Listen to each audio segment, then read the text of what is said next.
A coalition of 20 Democratic attorneys general are suing the Trump administration over its cuts made at the Department of Health and Human Services. The lawsuit, led by New York Attorney General Letitia James, calls the administration's job and grant funding cuts unconstitutional and disastrous, particularly for children and low-income families. The Department of Health and Human Services, led by Secretary Robert F. Kennedy Jr., has cut thousands of jobs since announcing its plan to reduce its staff from 82,000 full-time employees to 62,000.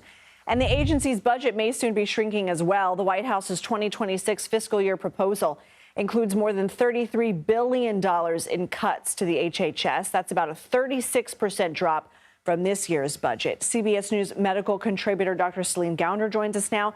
She's also editor-at-large for public health at KFF Health News. So, Doctor, can you tell us more about this suit and what they're alleging? So 20 state attorneys general, all Democrats, are suing the Trump administration over these mass firings at HHS, as well as eliminating or gutting various different agencies within HHS. So you have some 10,000 employees who were fired. You have another 10,000 or so who took early retirement. And what the attorneys general are saying is that this was unconstitutional and illegal action, and that they bypassed Congress. We just heard about the power of the purse. Congress established these agencies, funded these agencies, and now you have the Trump administration, the executive branch, trying to unilaterally fire people and eliminate agencies established by Congress. And how have the job cuts and funding cuts affected the day-to-day at HHS? Yeah, the impacts are real. So in terms of laboratory, for example, the labs that track bird flu, that track measles for the measles outbreaks, that track hepatitis that is transmitted sometimes, unfortunately, in healthcare facilities. That has all been eliminated. We've seen programs like Head Start, the regional staff for Head Start programs, that's been eliminated. Early childhood education and health screenings will suffer as a result of some of those cuts. You have enforcement against retailers for selling tobacco to minors. That has also been eliminated. You know, really, it's across the board that you're seeing these impacts. I mean, every week we've been talking to you about it. The list is long of the impact. Very long. How has the Trump administration responded, and what happens next? Well, they're saying that they're streamlining things, they're saving money, they're making things more efficient.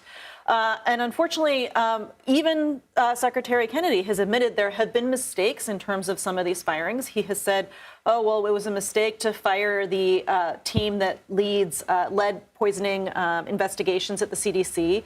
So he said, oh, they're going to be reinstated. And I've spoken to some of those folks. That team has not been reinstated. And so you have the city of Milwaukee in the middle of a lead crisis in their public schools.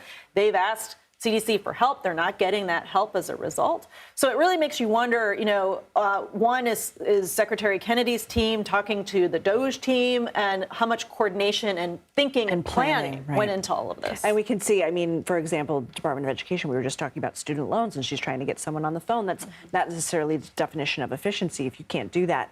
CBS News has also learned that around 200 cuts were recently made at the National Institute of Health, including 50 at the National Cancer Institution. What does that mean?